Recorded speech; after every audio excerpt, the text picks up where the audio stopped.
Hi everybody, good evening. Welcome to, I've forgotten now, what might be the 12th or so Friday evening live book event from Bookmarks. We're very pleased to have on this very sunny Friday evening two authors from a book that's called Resist, the stories of the Uprising. I think the book was probably compiled before the present COVID crisis, and certainly before Black Lives Matter. But it very much deals with resistance in the United Kingdom, up and down the United Kingdom. Whether that was the crisis that was around Brexit, the rise of the far right, or what have you. The book in its blurb says it talks about things from Boudica to Blair Peach, from the Battle of Cable Street to the tragedy of Grenfell Tower.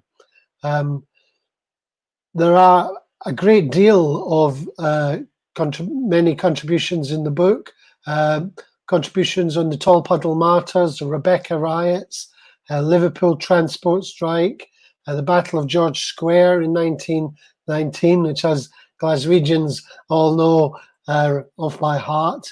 But tonight we've got Steve Chambers, who is going to read something of his work that's in the book from his contribution on the Battle of Cable Street.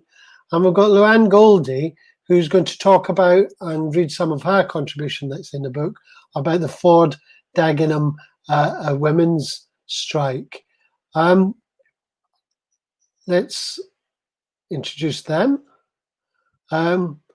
What we're going to do is, when I've finished rabbiting on, we're going to have Steve, who's going to go over and talk a little about his contribution. Then he's going to read us a little extract, and then we'll go over to Luan, and he's going to do the same.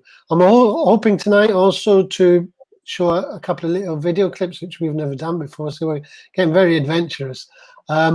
One about the Ford Dagenham strike, and the other one just a little bit about the Battle of Cable Street. So I'm going to go over to you now, Steve. When you're ready, over to you. Okay, hi, hello everybody. My story is called Little Bird, and I'm going to read an extract from it. But before that, I'll just explain something about the Battle of Cable Street and something about the story. The Battle of Cable Street took place on Sunday, the 4th of October, 1936. On Wednesday, the 30th of September, Mosley's Black Shirts announced without warning that they planned to march through the East End. The local Communist Party had arranged for a rally supporting the Republican Spaniards on that day, because Franco had just rebelled against the Republican government. So it took a bit of time to turn that round. And the battle was not between local people and the Black Shirts, as some people imagine. It was actually between local people and people from all over the country and the police, who were trying to clear a path for the Black Shirts to march. And the battle began at Gardener's Corner and proceeded down Lehman Lane, and the climax was in Cable Street. The main character in my story is a young man. It's a rite of passage. It's a young Jewish guy called Sidney, who's an orphan, and actually his 18th birthday is on the day of the battle. Sid was orphaned as a baby. His parents, all he knows about his parents is that they were Jewish and that they were from the Crimea. And they arrived in the UK at the end of the Great War, and both of them died in the Great Flu pandemic of 1918. And Sid, that's all he knows about them. He doesn't know his real name. His papers were lost in the chaos of the pandemic and the end of the war. And so he was given the name Sidney Smith. And he grew up in a series of orphanages where what he discovered about himself was that he hated being ordered about. And so Sid is a fighter. He's a short, wiry, angry little man, really. And he was, at the age of 15, he was in a reformatory, and then he ended up in London. And 6 months before the story begins, he was very badly injured in a battle with police because he shouted at them, fascist black shirts were attacking a tailor's shop in Aldgate, and the police did nothing. And he fought the police, and he was very badly injured. And he was taken in by a local young communist called Wally, who nurses him back to health and tries to educate him in the ways of communism and the importance of the class struggle. But Sid, despite being impressed by the kindness and the enthusiasm of Wally and his family, is not really interested in detail. All he knows is he wants to fight. And because he's a hothead, and because he storms out of the meeting on the Wednesday evening, he's given a job by the local Communist Party to chaperone two women who've arrived from Spain for the rally on the Sunday, which has now been postponed, but they can't go back, and the special branch are looking for them. They can't go back until their tickets are ready. So he's given the job of chaperoning them. Now, my story begins on the 30th, Wednesday the 30th, and goes through each day, and it ends on Monday the 5th of October, the day after the battle. And the bit I'm going to read is Friday the 2nd of October, when Sid is given the job of chaperoning these two women, who are called Gabriella, who's Italian, and Maria, who's Spanish. So Sid spent the afternoon on London buses, showing Gabriella and Maria the sights of London, while Wally took part in a previously planned anti-fascist march. Wally had given Sydney enough money for bus fares, with a little extra just in case. Maria was excited at the sight of St. Paul's and the Tower of London. Gabriella smoked constantly, occasionally shaking her head, but otherwise apparently indifferent. Sydney struggled to contain his frustration and said little. Afterwards, as they walked back towards the East End, they passed the bookshop at the end of Royal Mint Street. Maria pointed to a book cover in the window and said something in Spanish. Gabriella snapped back at Maria, and the two women began a heated argument. At first, Sydney was intrigued as to what they were arguing about, but as the disputes showed no sign of diminishing, he became alarmed. People were beginning to stare. If a copper happened by, or someone alerted the police, they could be arrested. He told them to be quiet, but they just ignored him. The sound of a distant police whistle forced him to act. He clamped his hands over their mouths to shut them up. Then he pushed them into the lounge bar of the King's Arms across the road and sat them in a gloomy corner beneath a poster advertising the benefits of milk. I should explain at this point that Gabriella is a woman in her 40s, whereas Maria is young and vivacious. Sit still, smile and speak English if you don't want to be arrested, Sid ordered before heading to the bar. Although underage, Sid had helped unload beer barrels and was on nodding terms with the barman. He wanted to order spirits, but 3 Buchanans would have cleaned him out. In the end, he ordered 3 halves of mild, but even the 1 and 2pence they cost took all the money Wally had given him, plus some of his own. Someone was playing I'm in the Mood for Love on a piano in the bar, accompanied by a few brave souls. It was still early. Sydney took the drinks over to Maria and Gabriella and told them to drink. Outside, the sound of running feet and another police whistle could be heard. Sydney shook his head and sipped his drink. Gabriella and Maria did the same, although Maria grimaced at the taste. So what were you two fighting about? The traitor, Kamenev, Maria said quietly. Gabriella shook her head. There was a book about him in the window of the bookshop. Gabriella thinks he is innocent. Earlier that summer, Lev Kamenev had been found guilty of conspiring with a foreign power to overthrow the Soviet Union and executed shortly afterward. The trial had been in all the newspapers and everyone in the local party had discussed it at length. Sid hadn't been that interested, but it was big news because Kamenev had been on the first Central Committee with Lenin, Trotsky, and Stalin. But he confessed, Sydney asked, puzzled. Maria nodded vigorously. Exactly. Why would he do that if he was innocent? For the good of the party and comrade Stalin, Gabriella said dryly. Maria raised her eyebrows. Outside, the commotion seemed to be dying down. Sydney changed the subject.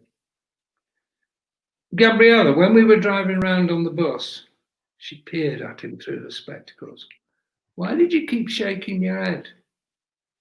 I was thinking, how many fine buildings to be bombed, she said in her Italian accent. Bombed? From the air. That's what happened in Spain. Your civil war. It will be everyone's war soon, Gabriella said. Tell me about it, Sydney asked. Franco and the army have rebelled against the elected government. Franco is a fascist. Hitler and Mussolini are helping him, while the so-called democracies do nothing, Maria explained. So you came here to raise money for your side? Not just money. We need volunteers, Gabriella said, to fight. See, our struggle is yours. If we don't defeat fascism in Spain, it will spread. I'll go, Sid said out of the blue. Maria grinned, but Sid was serious. I'd like to fight. Gabriella lit another cigarette, blew the smoke upwards. How old are you, Sydney? I'm 18 on Sunday. Why you want to go to Spain? To fight the fascists. You want to be a hero? No. Yes, I don't know. Sydney felt himself reddening.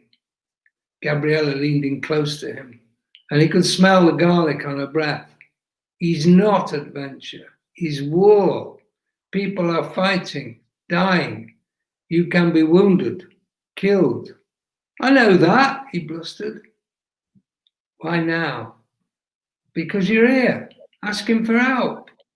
I've seen the black shirts strutting about. I've been bashed up by the police.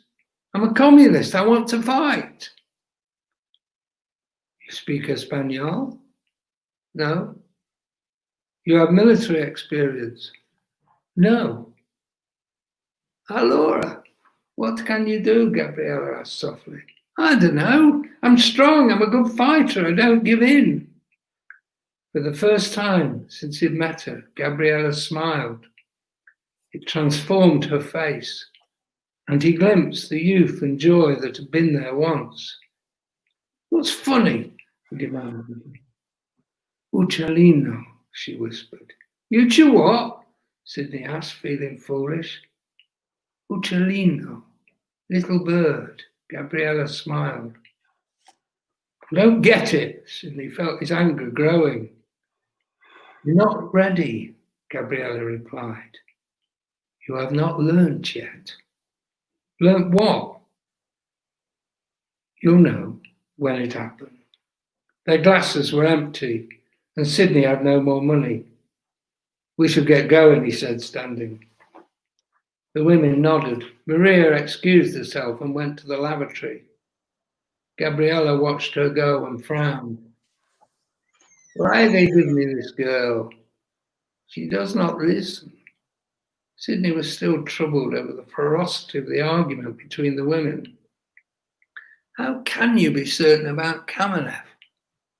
Gabriella lit one of her cigarettes and looked at him. I know him in 1917. He never betrayed the revolution.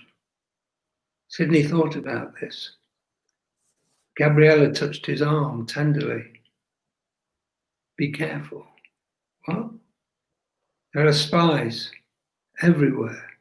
Sometime you must listen to your heart. Okay. Thanks very much, Steve. That was great. Excellent.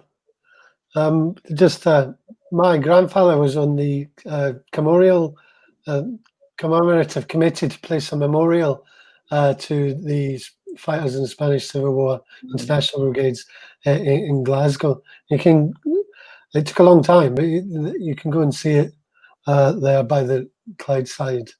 There's one on the South Bank, isn't there? Yeah, I've never seen that one actually. Yeah, it's not. It's nice, but it's interesting. Yeah. Yeah, the one in Glasgow is only a small. It's not huge. The one on the South Bank isn't enormous, but Excellent. Well, maybe we'll come back to that because we've got a little clip of a Cable Street to show later. But we're going to update the struggle a little bit, and we're going to go over to Luan in a minute, who's going to read her piece about the Ford's Dagenham women's strike. And I was saying earlier on to her that, of course, the initial strike happened in 1968, which was a strike for equal pay. But it was imperfectly won, and they struck again, I think it was in 84. And by that time, I was working in Vauxhall, Luton, and we remember the strike. And in actual fact, even then, it was imperfect because, the bosses always find different ways in which to not pay the women equally. In the initial Ford strike there, it was about the grading. When I worked in Vauxhall, it was about the kinds of jobs the women were given. They were given jobs that were that were lower graded and so on. But if you're ready, Lou, I'm going to go over to you and you can introduce what you're going to say. So my story is called The Done Thing. And like you say, it's about the strikes. And I was really drawn to writing about this because I'm a writer, but I'm also a primary school teacher.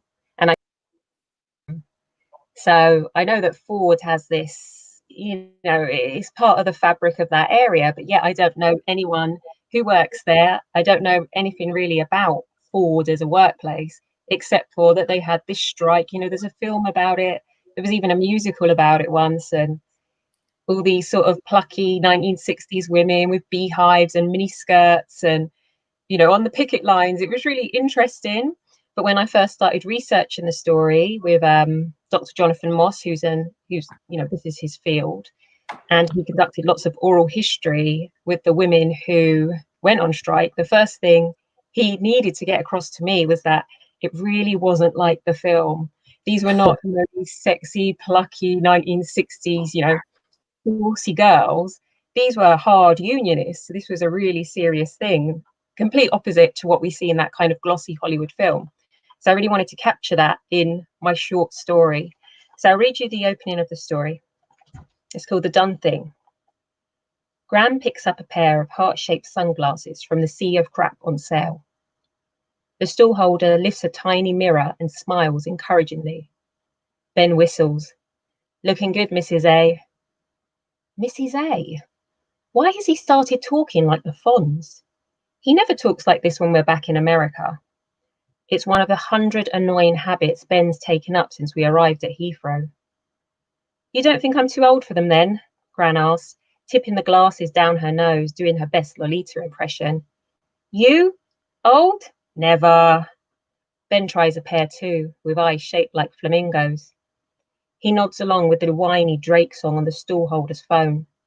He's being goofy, but Gran seems to like it. Seems to like him. At least someone does. He's gone down very badly with my dad these last few days. 5 quid, Ben shouts in a fake British accent. Bargain. Again, Gran chuckles. Told you it's cheap here. Everything is cheap. She's right. Dagenham market is cheap. It's also shit. Do you have markets like this in America? She asks. Of course there's markets in America, I say. But where we live, they're a bit more artisan, you know. Handmade soaps, truffles, limited prints, that sort of thing. Oh no, she says. Truffles. Sounds all a bit pretentious. Pretentious? She's talking about me. Gran slows. She's getting tired. I take her by the arm. Are you okay? Do you want to sit down? She tuts. Oh, calm down. I can walk just fine. Oh, Mrs. A. Ben throws his arm around Gran. You would love Seattle. You've got to come and visit. Yes, I've always wanted to go. I do like Frasier. They show the repeats on Channel 4. Was it really filmed in Seattle? You never know, do you? Like EastEnders is actually filmed outside of London. Cockfosters, I think. Really? Ben says, even though he has no idea about EastEnders or Cockfosters. They hobble off ahead to find Dad, who insisted on getting a chicken chow mein for breakfast.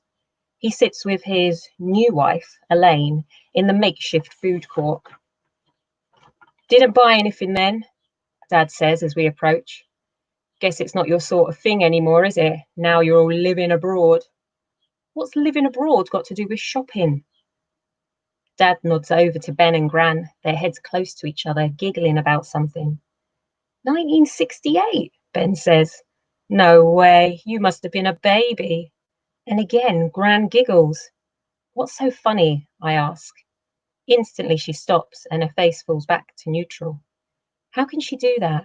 Go from vital and bright to pissed off and dull whenever I ask her anything. Your Gran was telling me about her anarchist past, Ben says. Gran slaps him on the knee. Oh, stop it, Ben. I didn't know that Ford made cars in England, Ben says.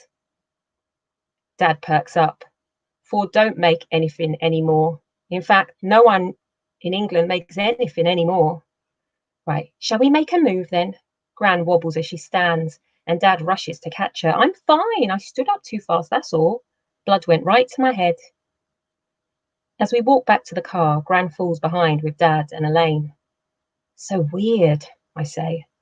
I never knew she worked for Ford. Can't believe Dad didn't either. Sounds cool, though. She said when all the women went on strike, it brought the company to its knees. Yes, I know that, I say, frustrated with the history lesson. Everyone knows that. They even made a film about it. I just didn't know she was part of it. She never told me, but then she never tells me anything. The next day, all 5 of us are squashed on a beach at Leon Sea, eating chips and drinking Ribenas. My diet always plummets when I return home. Carbs and sugar, salt and grease. Surely this kind of food can't be good for Gran either. But she's enjoying it, squashing the last of the chips onto the tiny wooden fork before raising a wobbly hand to her mouth. Stop gawping at me, she says. I was just thinking, I trail. What? Go on, spit it out. Well, I'm trying to work out how you got involved with the strikes. Oh, you do go on, don't you? She opens her handbag and pulls out a bottle of sunscreen. No, I'm not going on. I just want to know more about it, that's all. I wish I'd never mentioned it now. It was only a strike. The film probably made it far more glamorous than it was. I interrupt Gran. I read a few articles about it. There's loads online. I can show you. You might even recognise some of your old friends. Maybe you could get back in touch with them. It was ages ago. It was something about wages, though, weren't it? Dad says. The girls doing the sewing, they wanted a bit more money. Did you just say the girls? Dad, they were skilled machinists and the company paid them like cleaners. We only stitch seat covers, Gran says. She sighs and rises from the bench and walks towards the sea. Did you know she worked for Ford? I asked Dad. Most of the old lot from round here did at some point. Had the best wages in the area. Must have been amazing to be part of those strikes, don't you think? I was reading about it. People credit it as kickstarting the gender equality bloody strikes, Dad says. Can you believe there's another tube strike coming up? They walk out every time someone throws themselves on the track. That's not why they strike, Dad. The teachers are the worst, though. They already get half the year off, but they're always pulling a strike about pensions. It's ridiculous. You got a job, do it. So, you don't believe in workers' rights? I ask him. Of course I do. I just don't know where I stand with these things. What things? Fairness? Equality? Women having a voice? Feminism, Dad says with a laugh. I'm surrounded by women, but still never seem to say the right thing. Complimented a girl in the office the other day. My manager came down on me going on about sexual harassment. Oh, come on, Dad, this is ridiculous. Also, we prefer to be called women. I can feel myself losing it. You've always been like this, he says. Like what? A little know-it-all. Let's stop there. So I just wanted to really capture with the story how the Gran thinks it is this ordinary thing, and then she's got this sort of slightly pretentious granddaughter who's moved on, sees herself as part of a different social class, and she's just desperate to know more about this strike, which seems so exciting to her and so glamorous. Brilliant, brilliant. Let's get us back. There we go. That's excellent. That was a lovely story. In the bookshop over the years, we've had quite a number of people come talk about women's strikes, mostly in the East End, of course, because we had Louise Raw, who has written a very good book about the match women's strike back in the 1800s. And we also had somebody come in who spoke about the Trico strike, which was again another equal pay strike of women, about a company that made windscreen wipers. It's another one I remember when I was a car worker. I'd just like to ask you, Luan, how, you said you're a teacher in Dagenham, and you, obviously anybody that lives anywhere in East London knows about the plant, but how did you really get involved with this story? Why did you want to do this particular one, for instance? I mean, I'm from East London. I've grown up there, but I'm from Hackney and I now live in Newham. So Barking and Dagenham is where I work. I just kind of go in there and I interact with the school community, but I don't really know much else about the area. And Ford is such a part of it. But none of the children I teach, none of their parents work for Ford. You know, they still have offices there. So it was just really, I was just drawn to it. The idea that something like that happened there, and people are still talking about it all these years on, and it has this film and this musical. There's just this interest in it, because not a lot of stuff does come from Barking and Dagenham that goes onto, you know, a bigger stage like that. So I really just wanted to find out more about it. It is such an interesting story. And I've never actually seen the film because when I started researching the story, a lot of people said to me, if you haven't seen the film, don't watch it. Write the story first, you know, do your research, write the story, then maybe watch it after, because it's just, it's a Hollywood film essentially. Yeah, well, you can watch the film now, though, can't you? Yeah. Yeah. I watched saw the film when it came out. It's a good film. I really enjoyed it. But of course, if you've been involved in anything, you know the difference between, you know, that kind of reality. But I mean, I think because it's also a stage show, isn't it, as well? It's done on the stage. So, I mean, do you think that those kind of the theatrical performances, films, and so on, did they carry the message of, you know, what the women were about? I know you said you haven't seen it, but in general, do you think that's a good idea? That If it gets more people interested in finding out more, yeah, I mean, that's a good thing. But it's just the idea of things always having to be packaged up in that way. Like, why do they have to be miniskirt wearing, you know, beehive, saucy jokes? And why does it have to play into that sort of 60s woman thing? Because the parts of the film I have seen, that's what it is. And that's what some of the women who were involved in the strike sort of thought was really funny about the film. Like, oh, we weren't like that. It wasn't like that at all. So yeah, but I mean, they've got to gloss things up, haven't they, to make it accessible to all, to make it interesting to more people. Hmm. Yeah, when I was looking into this, if you go on YouTube, you can actually see there is some video of them talking to the women strikers a few years later, and it's quite clear they're just ordinary working class, East End women, and not what's her name, Gemma Alderton at all. But also, I thought it was very interesting because. As I said, I worked in Luton, but when I came to London, Dagenham was still big, and it saw a massive number of people. A lot of people from Tottenham, where I lived for most of the time I've been in London, commuted to Dagenham as well. So it was a huge part of not only people's working life, but of community and so on. Do you think that community thing is lost? I know that's a difficult question, but No, I mean, do these things impact it, do you think? it's a strange area. So the school I work at is it's a primary school and it's very new. We're only in our 4th year. So, a lot of our classrooms are still empty because we're not full yet. But it's because Barking and Dagenham is one of those boroughs where there's a lot of people sort of moving into it and then they're moving out.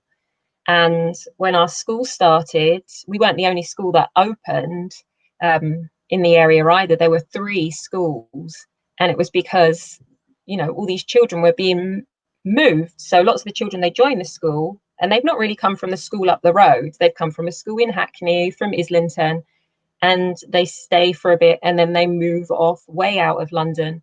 So it is that kind of area. A lot of our children, they come and go. You look at the school picture from when we first started and you look at our year 4s, half the kids are different. So I don't know how you can keep community in an area like that where people are seeing it as temporary and they're moving on. And it's really sad. And it's really hard to build a strong school community when that happens, when your children are coming and going. But I guess that's the nature of being that sort of borough on the outskirts of London. Is very cheap still, similar to where I live in Newham. Actually, people come and they go. They even the middle class people, they buy here and they say we're here for a few years, and then they go. Yeah. So it's difficult. Is it? If I'm right, Barking and Dagenham built those huge primary schools, didn't they? Yeah, the super schools. Yeah, that have. I mean, we're a small school, but we're actually attached to a big secondary and college, which is established, but it's the primary. They didn't have enough spaces. It's interesting. Yeah. Well, I mean, 'cause when I first started teaching, I taught in one form, whatever it's called now, Yeah. 1 year school, and then I moved to a big school in Tottenham, and that was a big shock. And it affects the children. Everything is affected by, isn't it? Really, Yeah. those huge schools.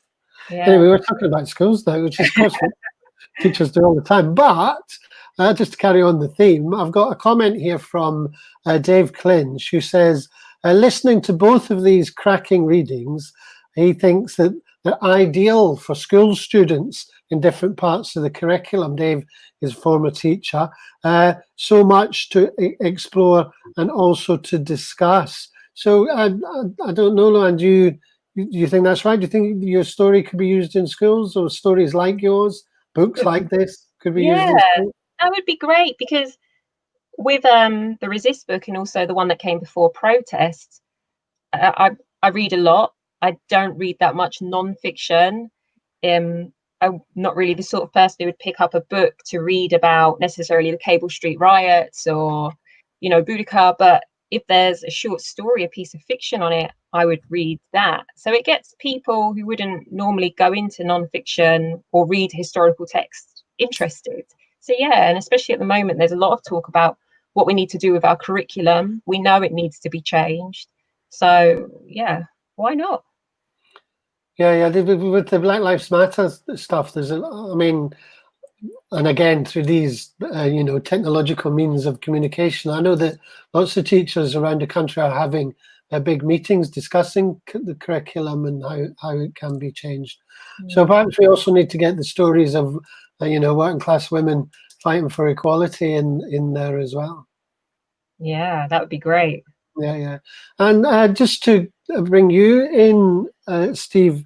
Again, you know, there is do you think that, you know, the story of Cable Street, the story of the Spanish Civil War, how that could perhaps be used, you know, in building communities at the moment, and, you know, this addressing these questions that are coming up about decolonizing the curriculum and so on, because most of the people that were involved in Cable Street and so on were fairly recent immigrants to Britain, weren't they? They were Jews from the East or Irish dockers as well. So there's that, you know, there's that whole dimension to it as well. Well, I think, you know, as we've discovered with the statues being toppled, history is a live issue. It's always a live issue because it's contested. And I think one of the Spanish Civil War is kind of overwhelmed in terms of text by the Second World War and so forgotten. But actually there are many, many parallels with situations now. I mean, the International Brigades recruited from all over the world. People literally joined to fight in a struggle that wasn't in their country from all over the world because it was an ideal they believed in. And so that's interesting. You know, the Battle of Cable Street, people have usually heard of it, but most people don't know any details anymore. So that's really quite sad. And I do think it's instructive for children, and frankly for adults as well, to learn about what actually happened and to learn from more than one source. Yeah, so yes, I think it's important. I mean, I ended up working on the Spanish Civil War because a guy I knew published a memoir of a brigade survivor, a guy from the East End called George Wheeler, and I adapted that and ended up writing a drama documentary for the BBC World Service. And we interviewed a lot of veterans. And so when this project came up, I was aware of the fact that the Spanish Civil War and the Battle of Cable Street were you know, at the same time. And I thought that it would be interesting. What was interesting about that period, and I suppose the same as now, is the fact that it wasn't just about the Battle of Cable Street. There were all these other struggles happening elsewhere, in Italy, in Spain, in Germany, in France. And that this particular battle felt like something bigger for the people who were taking part.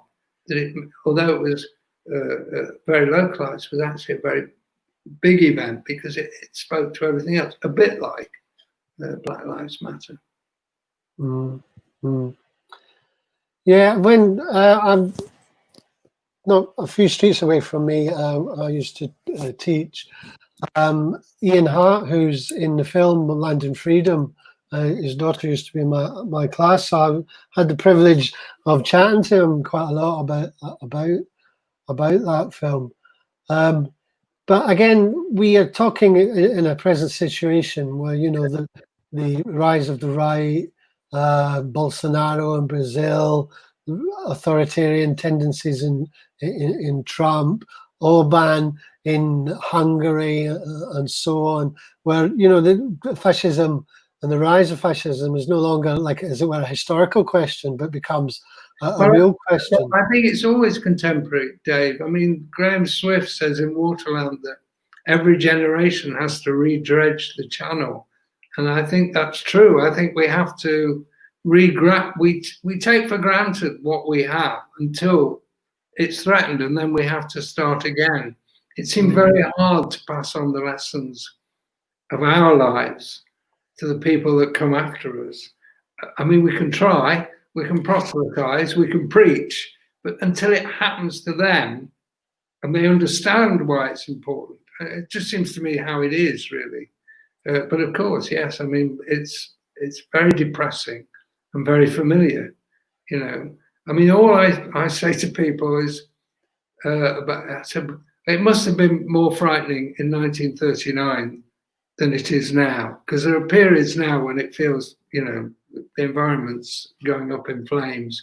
We've got these idiots, I mean, but dangerous, violent idiots in charge in America, and well, so many dictators all over the world who see criticism as a reason for removing the person who criticizes rather than responding to it.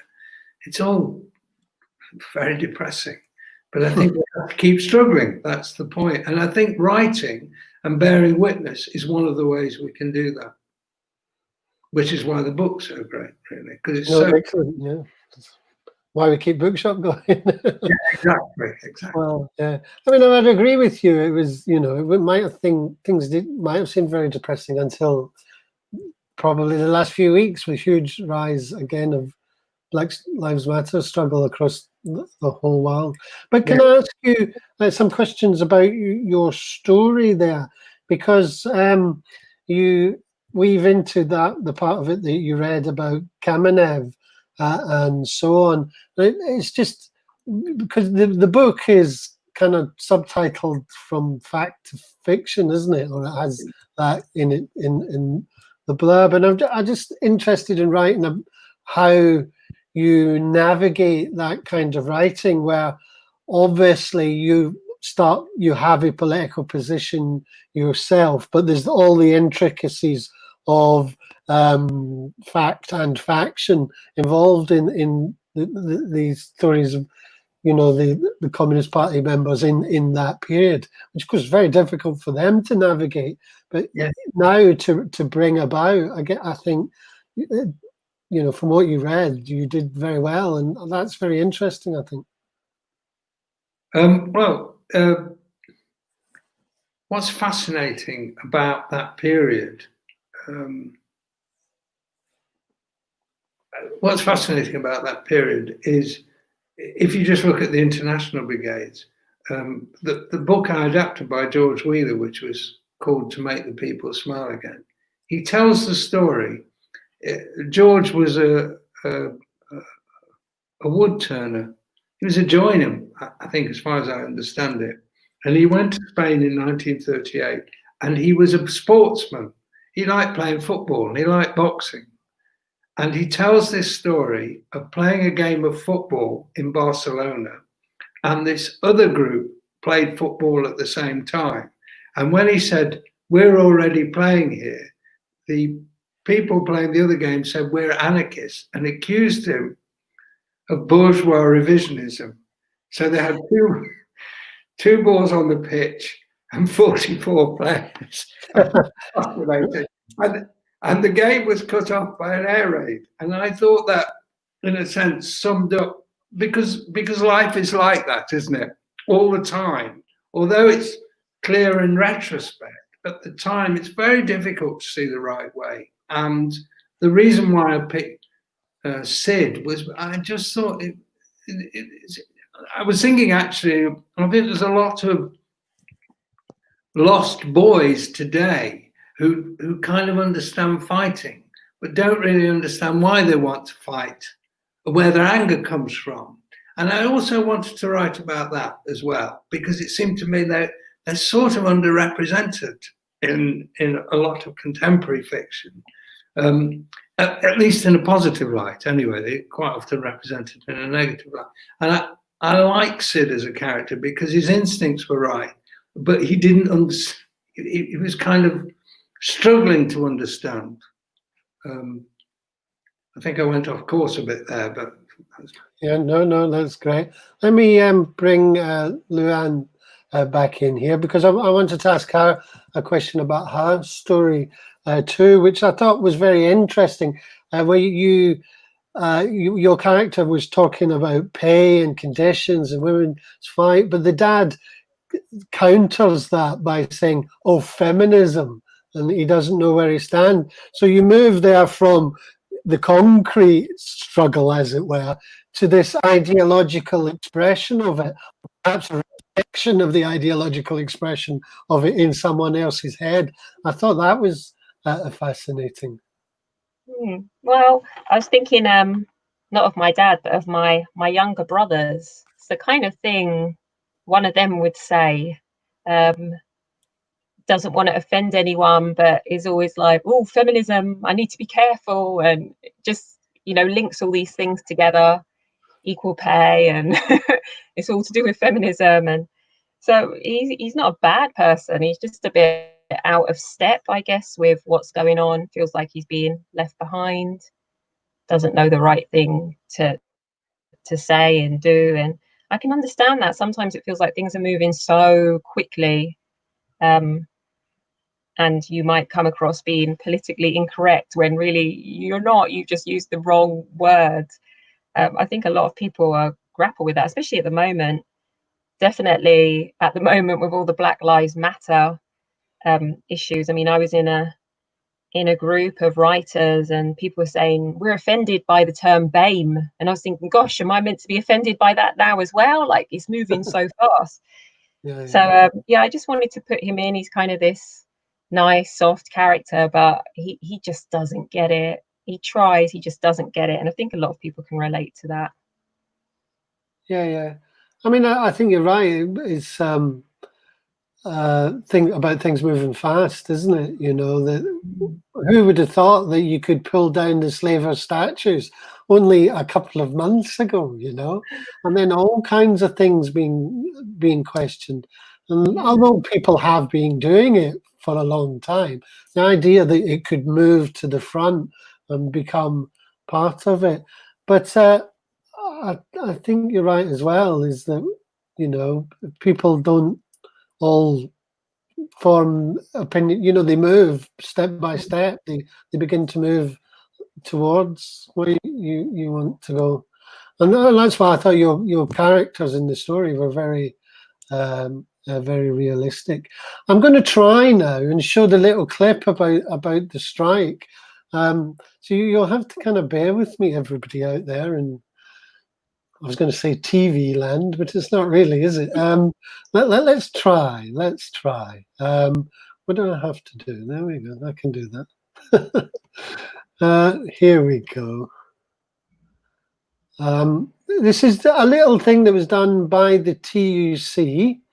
And it just outlines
There we go, nice little video. It did occur to me that almost all the women in that were white women, which it kind of surprised me, because when I moved to Tottenham, it was mostly black people that worked, that commuted across to Ford's to work.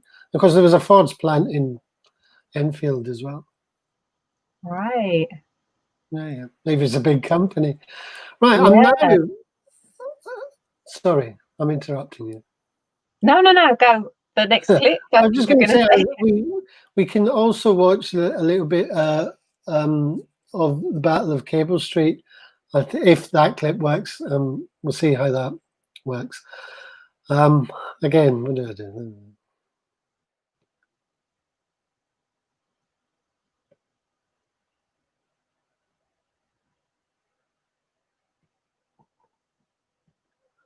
You're supposed to keep talking while you're doing these things.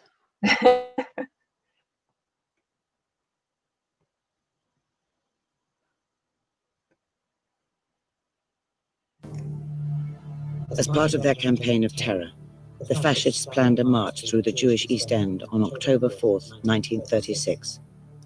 They were faced with a community determined to defend itself. There appeared the whitewashed signs all over the pavements, they shall not pass.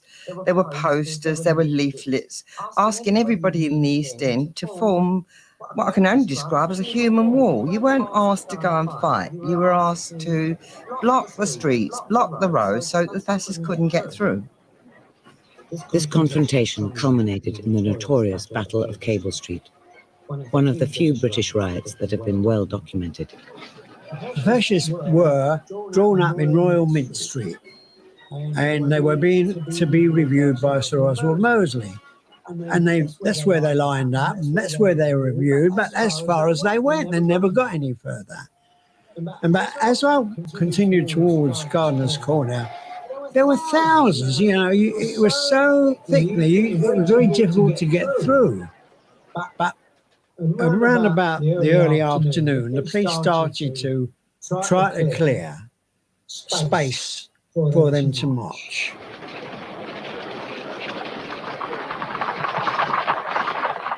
Well, at the beginning, the police just wanted to clear the roads, and they were pushing the people up onto the pavement. But there were too many of them. You couldn't possibly move so many people out of that wide road onto the pavement.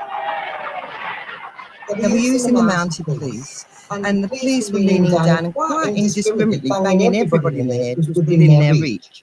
And women were falling under the horses' hooves. There was literally blood everywhere. The whole thing was absolutely petrifying. There we go. It's not unfamiliar scenes to us today, even more. Let's get Steve back in. There you go. Well, I'm going to thank you both very much. I just, as my final thing, is I'm going to show our Bookmarks website with the book on it. Let me try and do that again. Really, I need a big producer here, don't I, to do that. Here we go. There we go. So just so we can see that the book Resist is on the website there. You can order it from bookmarksbookshop.co.uk. You can read the wonderful stories in it and the accounts as well of the historical events. I'm going to thank you both for coming tonight and reading from your work. Next week, we have Amelia Gentleman, who's going to come and talk about the Windrush scandal. And she's going to be interviewed by Brian Richardson, whose parents, were from the Windrush generation. Again, very, very topical at the moment. The government provoking the so-called hostile atmosphere for immigrants and so on, which affects people across the whole country, people deported that have lived here their entire lives, people refused hospital treatment or asked for their passports when they go to hospital. If you haven't already read Amelia's book, which is called Windrush, The Betrayal, you really should. It is an absolutely fantastic book. So let me bring back in two authors for tonight to say thank you once again, and all the best for your future writing and political activity. So we always stay safe out there. It's a horrible world at the moment, but we can carry on fighting, and thank you very much. Thank you.